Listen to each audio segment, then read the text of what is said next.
Suddenly, the relationship between my husband and our daughter took a turn for the worst. That was when my husband's infidelity came to light. In the midst of this worst-case scenario, my husband, John, made an unthinkable decision. I won't be attending Emily's graduation ceremony. On the day of our daughter's graduation, my husband took off on a trip with his mistress. I couldn't forgive him. Prioritizing his mistress over our precious daughter? Unbelievable! My name is Lily. I'm 37 years old. My husband and I have been married for 10 years, but our relationship is a bit complicated. We have a daughter, Emily, who is not biologically related to me. Emily is my husband's daughter from his previous marriage. She was only 5 years old when we got married. Before we got married, while I still prioritized work, John proposed an idea. How about you become a stay-at-home mom once we're married?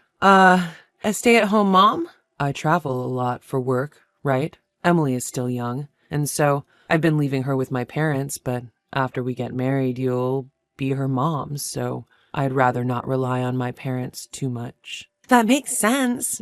Your parents are getting older. That's why I want you to become a stay-at-home mom and take care of Emily. I see.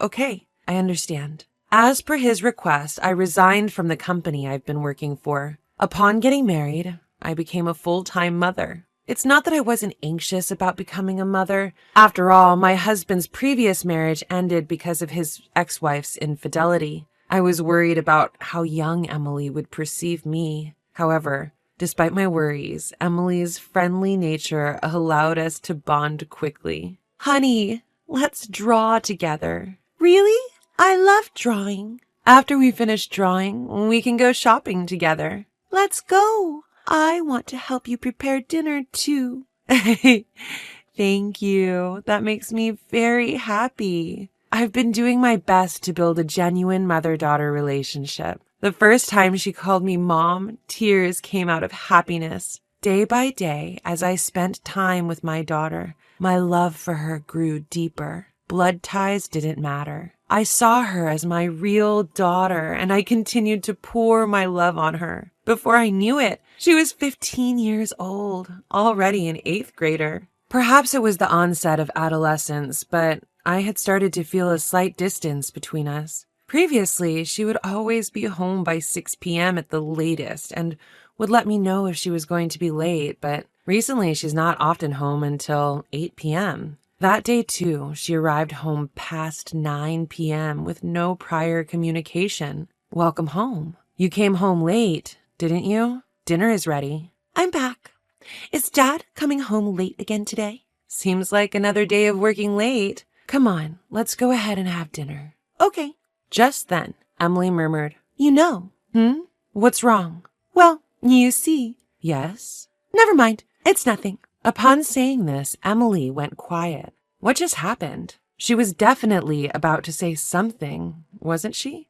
Why did she stop midway? While I was concerned about her attitude, I knew it was a challenging age for her. I decided not to interrogate her, but to wait for her to talk to me voluntarily. Then, one day, when I got back from shopping, I found my husband at home earlier than usual. Furthermore, he was having a heated argument with Emily. I quickly intervened between the two. John, why are you raising your voice so much? Calm down. Lily. What happened? You've never shouted at Emily like this before. My husband awkwardly looked away and muttered, It's nothing. It can't be nothing. Is it about school choices?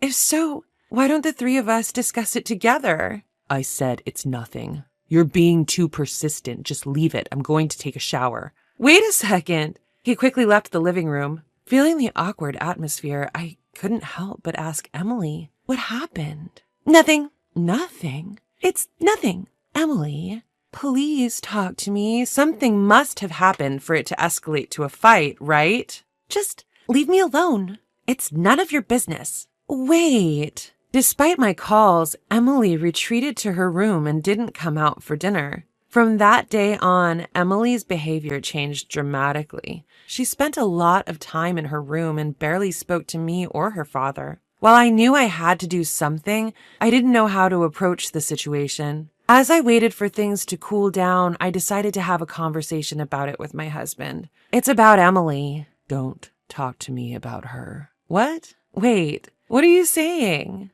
It's about that fight from the other day, isn't it? I've decided I'll only be involved with her at the bare minimum as a parent.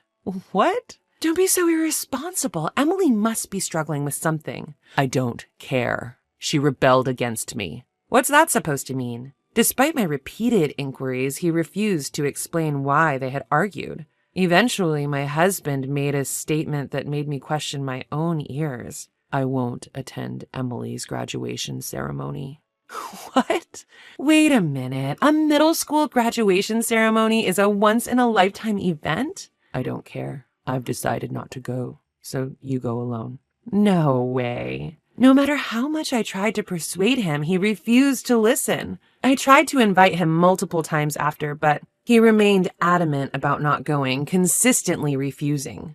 It's her graduation ceremony, for goodness sake. I don't want to upset Emily. I have to somehow convince him to attend. As I was waiting for the right moment to bring up the conversation again, something happened. While cleaning my husband's room as usual, I found an envelope wedged in a gap in his bookshelf. When I opened the envelope, I found 2 round-trip tickets for a train to Chicago. Why were there 2 of the same tickets? If it were a business trip, he wouldn't need 2, would he? That's when I realized. The departure date printed on the ticket was the same day as Emily's graduation. I had a bad feeling about this. I immediately hired a private investigator to confirm my suspicions. A few days later, my fears were confirmed. It was revealed that my husband had been having an affair behind my back. The investigator laid out a series of photographic pieces of evidence and calmly explained the findings. Well, it appears your husband is indeed having an affair. The other woman seems to be a junior colleague from his company. I see. I never noticed because he's been working late and traveling a lot for work. I hate to break it to you, but during our investigation period, not once did he work late. Every day he was either at the woman's house or out dining with her. I see. It seems he's planning to take a week's trip to Chicago with this woman. At that moment, both trust and affection for my husband vanished into thin air. I couldn't believe it. Not only was he having an affair while having a family, but he was also planning a trip with his mistress on our daughter's graduation day?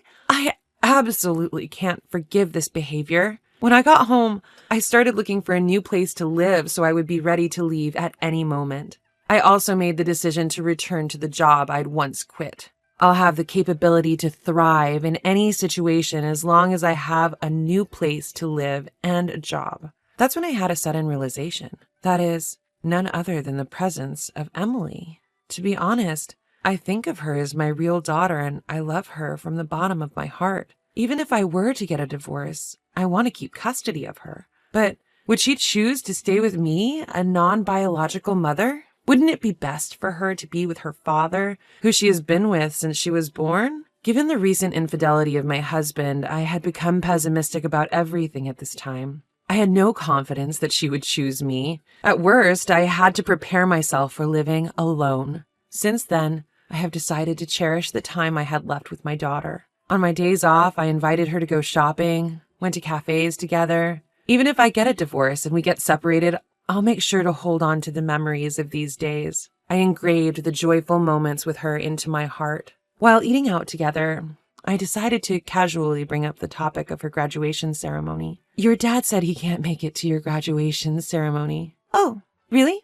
I'm sorry. He seems to be busy with work, but I promise I'll be there. Okay, I'm fine with just you. I don't need anyone else.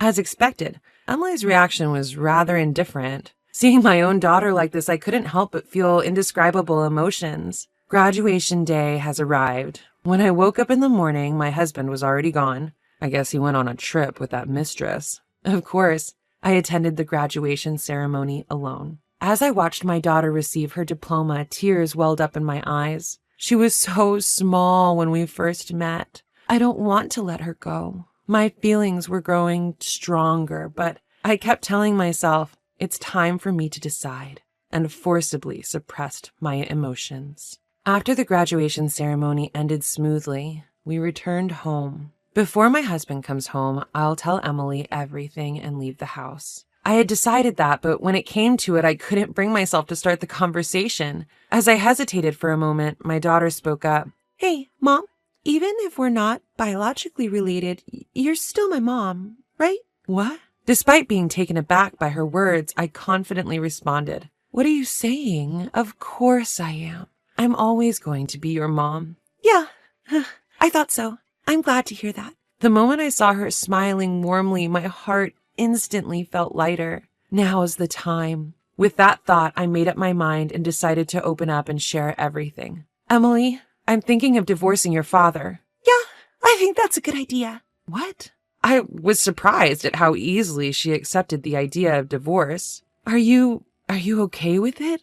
The divorce, I mean? It's okay. You found out about his affair, didn't you? Wait, did you? Yeah, Dad's having an affair. How did you? I happened to witness his affair that day. When I confronted him, we ended up in a big fight. That day she was referring to was the day that they had that loud argument some time ago. She had coincidentally spotted her father and his mistress in public and confronted him, which ended up turning into a heated argument. My eyes started to burn, and my vision became blurry. Was she carrying this burden all by herself this entire time? The thought made my chest tighten with unease. Holding back my tears, I looked Emily straight in the eye. You can choose who you want to be with. It's your decision. What are you talking about? I am definitely going with you. Are you sure? Of course. I don't need a dad who cheats when he has a family at home. He's not worth being around. Emily, you're my only family. I tightly embraced her. That's how it was decided that I would take her in. Our actions following this were quick. We somehow managed to complete the move before my husband returned from his trip, carrying our belongings into the new house we'd already contracted.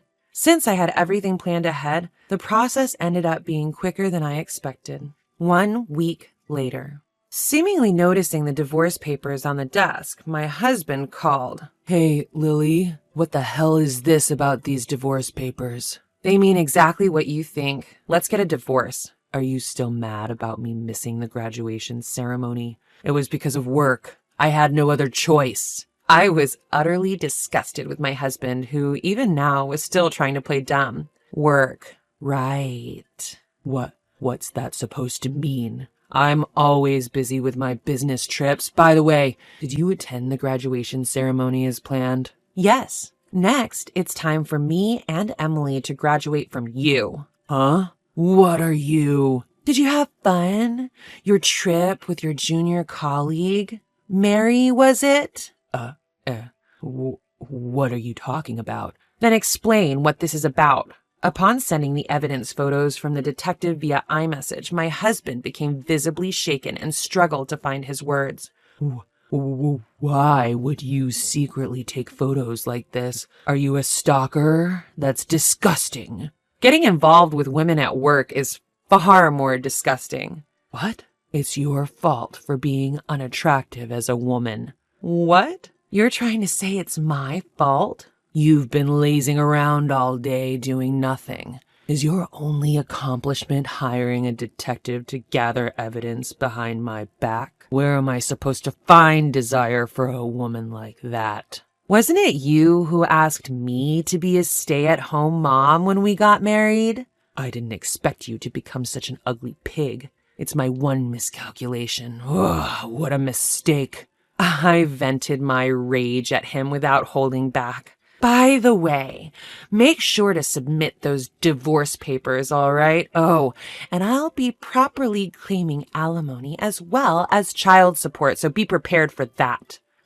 Wait a minute. Emily is my child. Are you planning to take her without my permission? Yes. Emily made her own decision. She wants to be with me, not you. No way. I'm the one who shares blood with Emily. There's no way she'd choose a stranger like you. The moment I heard those words, my patience snapped. Huh? Who's talking? Who decided to go on a trip with a mistress instead of attending his dear daughter's graduation ceremony? You should be embarrassed. You. How dare you go that far? Being married to someone like you is nothing but a dark chapter of my life. Our marriage is over. Emily and I are going to live together, never show up in front of us again.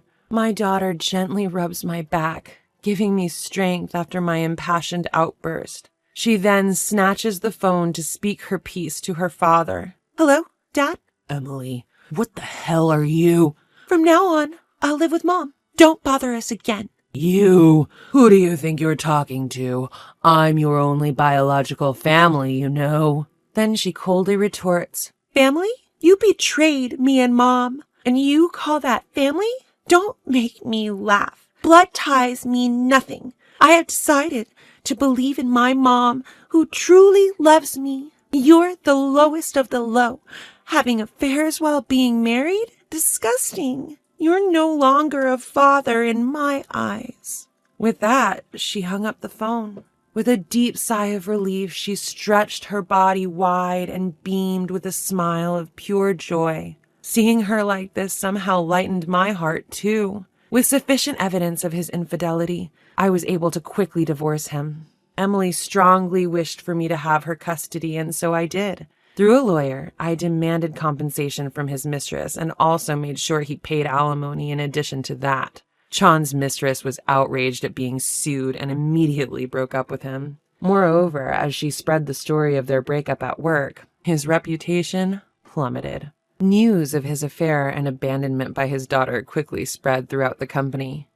Apparently, John got dumped by his wife for having an affair with a junior colleague. LOL. Didn't he have a daughter? Man, that's really low. To be abandoned by your own daughter? That's a major oof. LOL. When the company investigated the rumors, his misdeeds came to light one after another. He had been taking his mistress on business trips and inflating his expense claims. He was promptly fired and ordered to pay back all the fraudulent travel expenses. Having lost everything, he moved into a cheap apartment and is apparently living a difficult life. There's nobody to lend him a hand, and he'll probably remain lonely and impoverished in the future as well. In contrast to my ex-husband, I am living a remarkably prosperous life. I was able to return to my old job, and my time with my daughter has been fulfilling. On our days off, we go out together and cook meals, enjoying a genuine parent-child bond every day. Hey, Mom, what about having mac and cheese for dinner today? Sounds good. How about we cook together? We'll need to go shopping, too. Oh, and let's stop by the new cafe that just opened up.